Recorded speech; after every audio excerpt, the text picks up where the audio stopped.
میرے آقا کی عظمت کے ہمیشہ گیت گاؤں میں، میرے آقا کی عظمت کے ہمیشہ گیت گاؤں میں۔ السلام علیکم ورحمۃ اللہ وبرکاتہ۔ نحمده ونصلی ونسلم علی رسولہ الکریم، اما بعد۔ معزز سامعین، السلام علیکم ورحمۃ اللہ وبرکاتہ۔ نحمده ونصلی ونسلم علی رسولہ الکریم، اما بعد۔ معزز سامعین، 20 رمضان المبارک اسلامی سال کی وہ مقدس و پاکیزہ تاریخ ہے جس کی یاد کے آب و تاب سے ہر مومن کا قلب صبح قیامت تک مسرتوں کا آفتاب و مہتاب بنا رہے گا۔ اس عظیم تاریخ کا پس منظر یہ ہے، حضور سرور کونین صلی اللہ تعالی علیہ وسلم مکہ شریف میں پیدا ہوئے اور اپنی زندگی کے 53 برس اسی شہر مکہ میں پورے فرمائے، لیکن جب مکہ کے کفار و مشرکین نے آپ پر طرح طرح کے ظلم و ستم کے پہاڑ توڑے اور شہر مکہ میں آپ کا رہنا دوبھر کر دیا، تو اللہ تبارک و تعالی کی طرف سے ہجرت کا حکم نازل ہوا۔ چنانچہ تاجدار مدینہ صلی اللہ تعالی علیہ وسلم نے انتہائی رنجیدگی کے عالم میں اپنے یار غار جناب صدیق اکبر رضی اللہ تعالی عنہ کو ساتھ لے کر رات کی تاریکی میں مکہ سے ہجرت فرما کر اپنے وطن عزیز کو خیر آباد کہہ دیا تھا، اور مکہ سے نکلتے وقت خدا کے مقدس گھر خانہ کعبہ پر ایک حسرت بھری نگاہ ڈال کر یہ فرماتے ہوئے مدینہ منورہ روانہ ہوئے تھے کہ اے مکہ، خدا کی قسم تو میری نگاہ محبت میں تمام دنیا کے شہروں سے زیادہ پیارا ہے۔ اگر میری قوم مجھے نہ نکالتی تو میں ہرگز تجھے نہ چھوڑتا، لیکن مکہ کو چھوڑ کر ابھی 8 برس نہ ہوئے تھے۔ یہی وہ مسرت خیز تاریخ ہے کہ نبی اکرم صلی اللہ تعالی علیہ وسلم مدینہ منورہ سے 10,000 کا لشکر پر انوار لے کر مکہ کی طرف روانہ ہوئے اور ایک فاتح اعظم کی شان و شوکت کے ساتھ اسی شہر مکہ میں نزول اجلال فرمایا، توحید کا علم بلند کیا اور کعبۃ اللہ میں داخل ہو کر اپنے سجدوں کے جمال و جلال سے خدا کے مقدس گھر کی عظمت کو سرفراز فرمایا۔ تاریخ اسلام اور سیرت مصطفیٰ کا یہی وہ سنہرا باب ہے جسے فتح مکہ کے مبارک نام سے یاد کیا جاتا ہے۔ اس موقع پر نبی اکرم صلی اللہ تعالی علیہ وسلم نے عین کعبہ کے اندر 2 رکعت نماز ادا فرمائی۔ نماز ادا فرما کر جب آپ باہر تشریف لائے تو شہنشاہ اسلام کی حیثیت سے حرم الہی میں سب سے پہلا دربار عام منعقد فرمایا، جس میں اسلامی فوجوں کے علاوہ ہزاروں کفار و مشرکین کے عوام و خواص کا ایک بڑا ازدحام تھا۔ اور اس شہنشاہی خطبہ میں آپ نے صرف اہل مکہ ہی سے نہیں بلکہ تمام اقوام عالم سے خطاب عام فرمایا۔ بعدہ شہنشاہ کونین صلی اللہ تعالی علیہ وسلم نے ہزاروں کے مجمع میں ایک گہری نگاہ ڈالی تو دیکھا کہ سر جھکائے، نگاہیں نیچی کیے ہوئے، لرزاں و ترساں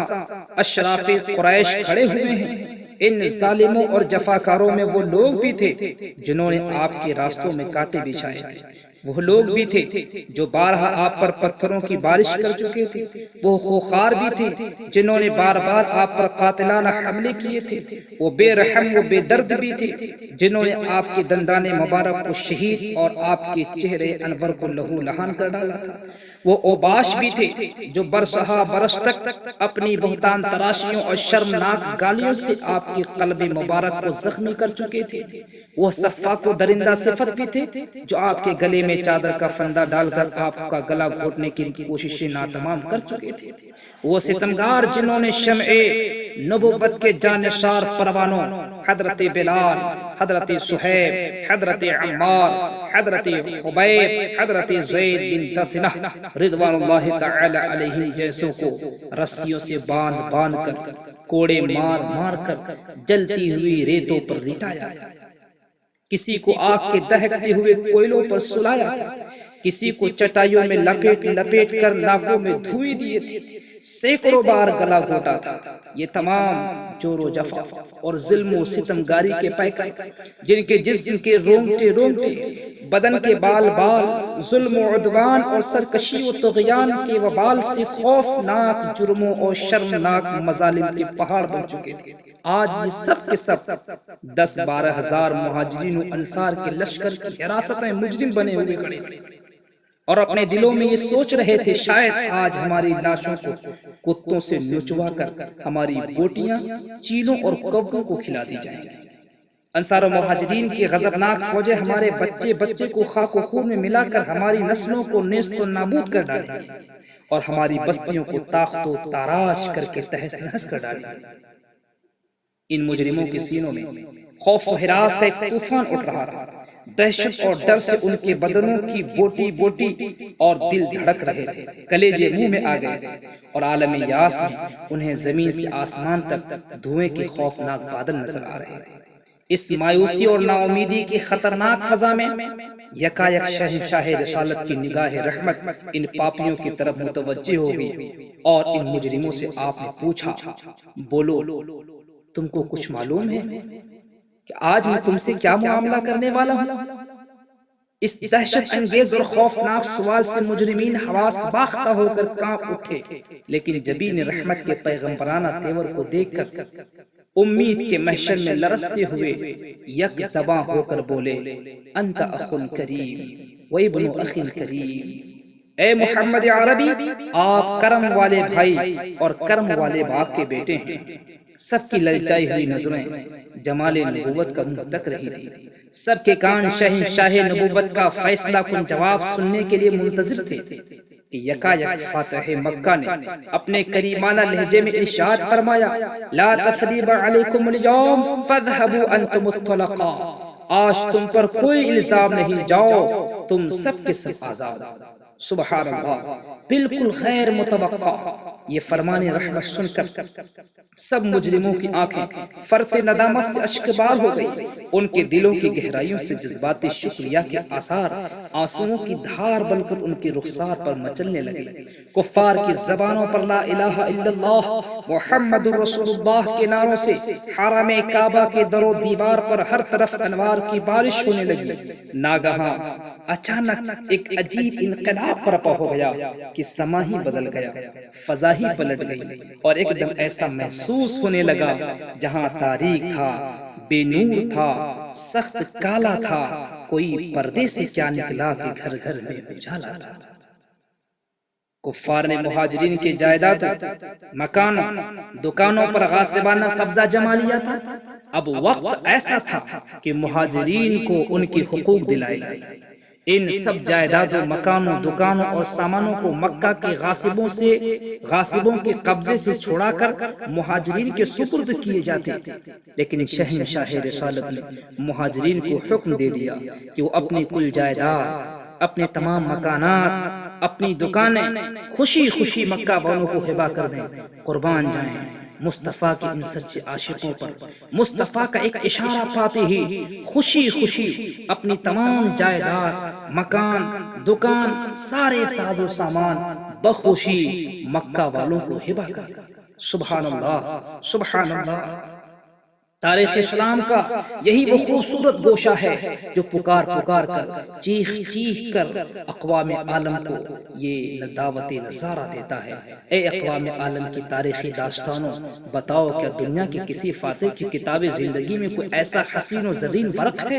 اے دھرتی خدا کے لیے بتا، اے آسمان للہ بول، کیا تمہارے درمیان کوئی ایسا فاتح گزرا ہے جس نے اپنے دشمنوں کے ساتھ ایسا حسن سلوک کیا ہو؟ اے چاند و سورج کی چمک اور دور بین نگاہو، کیا تم نے لاکھوں برس کی گردش لیل و نہار میں ایسا کوئی تاجدار دیکھا ہے؟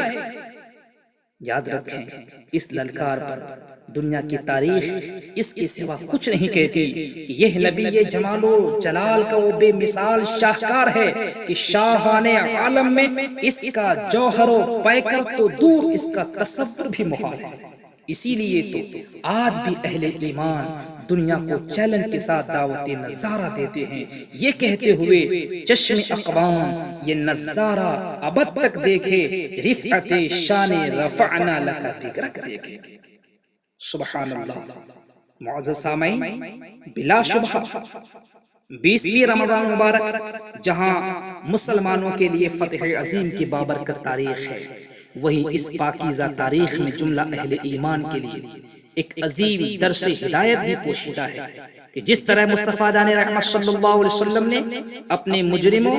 اپنے حملہ آوروں اور جانی دشمنوں کے ساتھ حسن سلوک کا مظاہرہ کرتے ہوئے عفو درگزر فرمایا، جس کے سبب دیکھتے ہی دیکھتے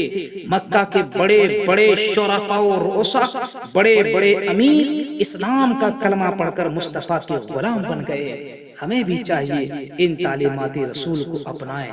عفو درگزر، اخوت و مساوات، حسن اخلاق و حسن کردار کے نور سے خود کو سجائیں تو انشاءاللہ عزیز ہم بھی دنیا کی قوموں میں فاتح و غالب ہو جائیں گے۔ عزت و عظمت ہمارے گلے کا ہار، نگاہوں کا نور اور دلوں کا سرور بن جائے گی۔ سچ کہا ہے ڈاکٹر اقبال نے، ہمیں کرنی ہے شہنشاہ بطحا کی رضا جوئی، وہ اپنے ہو گئے تو رحمت پروردگار۔